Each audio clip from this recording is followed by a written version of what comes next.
کتاب عشق دو بابست کربلاؤ دمشق یک حسین رقم کردہ دیگر را زینب۔ سامعین محترم،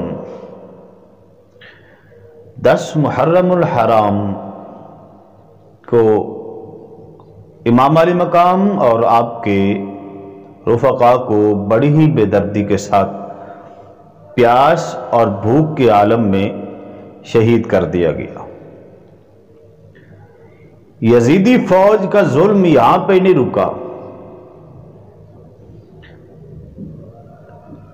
امام علی مقام کو شہید کیا گیا، بچوں کو شہید کر دیا گیا، جو جانثار تھے ان کو شہید کر دیا گیا۔ پھر شہید کرنے کے بعد لاشوں پر گھوڑے دوڑائے گئے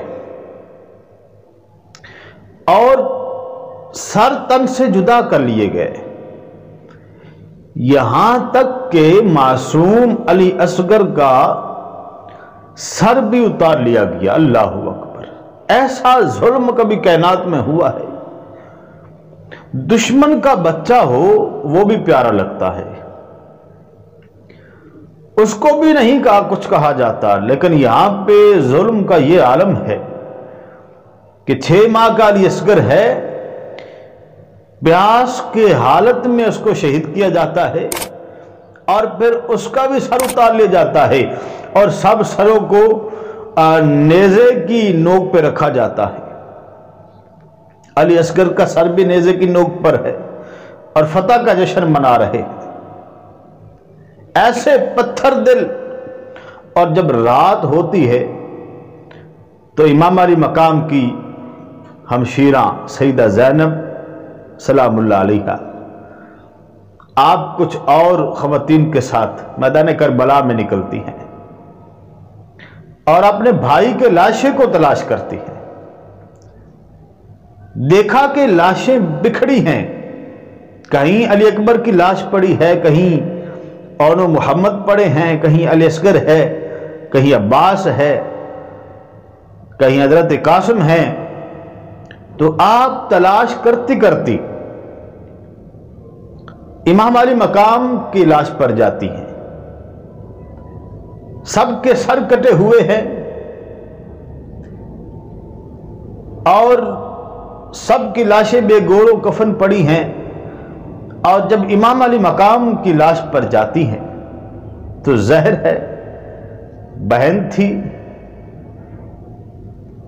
امام علی مقام کی ہمشیرہ تھی، اور کتنا پیار ہوتا ہے بہنوں کو بھائیوں سے آپ سمجھ سکتے ہیں۔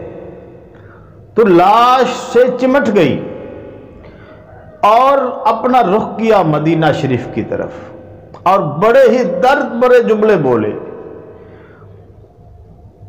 ایسے جملے جو آج بھی تاریخ کی کتب میں موجود ہیں اور عربی کی کتب میں یہ ملتے ہیں۔ آسمان بھی رویا ہوگا ان الفاظ پر۔ مدینہ شریف کی طرف رخ کیا اور کہا، یا محمدہ یا محمدہ صلی علیک الالہ وملک السماء ھذا الحسین بالعراء مزمل بالدماء مقطع الاعداء بناتک سبایا وذریتک مقتلا ریاح۔ اے نانا، اے نانا آ جائیں، دیکھیے کیا عالم ہے، تجھ پر اللہ کا درود ہو، تجھ پر فرشتوں کا درود ہو، یہ حسین ہے نانا، یہ حسین ہے، یہ وہی حسین ہے جس کو آپ چوما کرتے تھے، یہ وہی حسین ہے نانا جس کے بارے میں کہتے تھے کہ فاطمہ اس کو رلایا نہ کرو، حسین روتا ہے مجھے تکلیف ہوتی ہے، یہ وہی حسین ہے نانا، دیکھیے حسین کو، ھذا حسین، یہ حسین ہے۔ کتنے درد بھرے